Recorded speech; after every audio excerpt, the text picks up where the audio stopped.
PM Modi ने launch की विश्वकर्मा योजना। 30 लाख कामगार परिवारों को होगा फायदा। 8 श्रेणी के कामगारों को योजना में किया गया शामिल। 13,000 करोड़ का रखा गया है बजट। विश्वकर्मा योजना की लॉन्चिंग में बोले पीएम मोदी, कहा जिसे कोई नहीं पूछता उसके लिए गरीब का ये बेटा मोदी है। सभी को सम्मान देना ये मोदी की गारंटी है। दिल्ली के द्वारका सेक्टर 21 से यशोभूमि द्वारका सेक्टर 25 के बीच मेट्रो लाइन की सौगात पीएम मोदी ने किया उद्घाटन। आम आदमी पार्टी बोली 50% खर्च दिल्ली सरकार उठाती है। अरविंद केजरीवाल को ना बुलाना बीजेपी की छोटी सोच दिखाता है। हैदराबाद में कांग्रेस वर्किंग कमेटी की दूसरे दिन की बैठक खत्म। कांग्रेस अध्यक्ष मल्लिकार्जुन खड़गे ने कहा, हमें अपनी ताकत दिखानी होगी। तानाशाह सरकार को हटाकर भारत के लोकतंत्र को बचाना होगा। कांग्रेस कार्यसमिति की बैठक में चुनावी राज्यों में रणनीति पर हुई चर्चा। प्रदेश अध्यक्षों ने तैयारियों का प्रेजेंटेशन दिया। नए संसद भवन के गजद्वार पर हुआ ध्वजारोहण। उपराष्ट्रपति जगदीप धनखड़ ने फहराया तिरंगा। मंगलवार से नई संसद में होगा विशेष सत्र। ओवैसी बोले, नई बिल्डिंग से नहीं, संसद के चलने से लोकतंत्र मजबूत होगा। कल से शुरू होगा संसद का विशेष सत्र। पहले दिन संसदीय इतिहास के 75 साल पर चर्चा। मंगलवार से नए संसद भवन में चलेगा सत्र।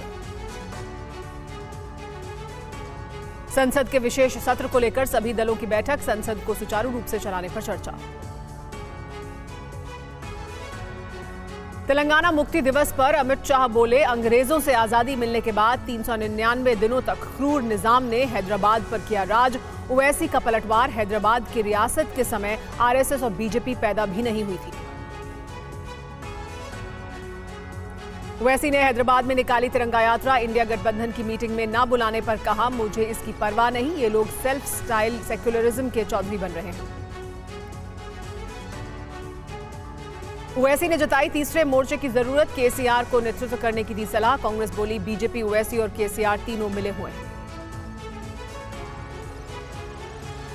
हैदराबाद में लगे कांग्रेस विरोधी पोस्टर में की गई कांग्रेस शासित राज्यों और तेलंगाना सरकार की योजनाओं की तुलना। लिखा, Congress corrupt model, BRS correct model. Chhatrapati Sambhaji Nagar में सीएम एकनाथ शिंदे ने फहराया तिरंगा। मराठवाड़ा मुक्ति संग्राम दिवस पर दी शहीदों को श्रद्धांजलि। कल मराठवाड़ा के विकास के लिए 45,000 करोड़ के पैकेज की घोषणा की थी। केंद्रीय मंत्री अनुराग ठाकुर का कांग्रेस पर हमला। कहा, एक राष्ट्र एक चुनाव से फायदा ही फायदा। कांग्रेस के पास चुनाव लड़ने लायक चेहरा नहीं है, इसलिए डर रही है। केसीआर के बाद अब कांग्रेस ने भी संसद के विशेष सत्र में महिला आरक्षण विधेयक को पारित करने की मांग की है। कांग्रेस कार्यसमिति की बैठक में पास हुआ प्रस्ताव। जयराम रमेश का ट्वीट, नोटबंदी, जीएसटी, लॉकडाउन को लेकर केंद्र सरकार पर साधा निशाना। विश्वकर्मा योजना को बताया जुमला। सनातन को लेकर बीजेपी पर कपिल सिब्बल का निशाना। कहा, क्या बीजेपी ने सनातन का ठेका लिया है? उनकी हरकतें सनातनियों की तरह नहीं लगती।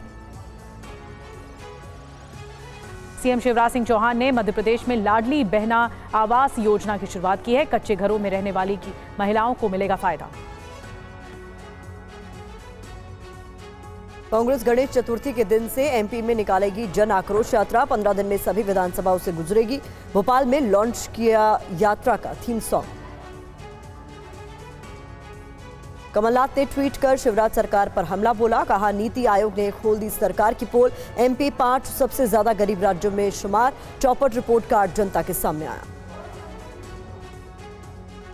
पीएम नरेंद्र मोदी 23 सितंबर को करेंगे वाराणसी का दौरा। 1600 करोड़ की योजनाओं की देंगे सौगात। अंतर्राष्ट्रीय क्रिकेट स्टेडियम का करेंगे शिलान्यास। 1200 करोड़ की लागत से यूपी में बनी 16 अटल आवासीय विद्यालय का लोकार्पण करेंगे। पूर्व पीएम एचडी देवेगौड़ा दिल्ली पहुंचे। बीजेपी जेडीएस गठबंधन के बीच कर्नाटक में सीट शेयरिंग पर हो सकता है अंतिम फैसला। कलबुर्गी में कल्याण कर्नाटक महोत्सव में सीएम सिद्धारमैया ने शिरकत की। कहा, इलाके के विकास के लिए विशेष प्लान की जरूरत। और श्रीनगर में गुज्जर बकरवाल समुदाय के लोगों की महापंचायत। पहाड़ी समुदाय को अनुसूचित जनजाति में शामिल करने का विरोध।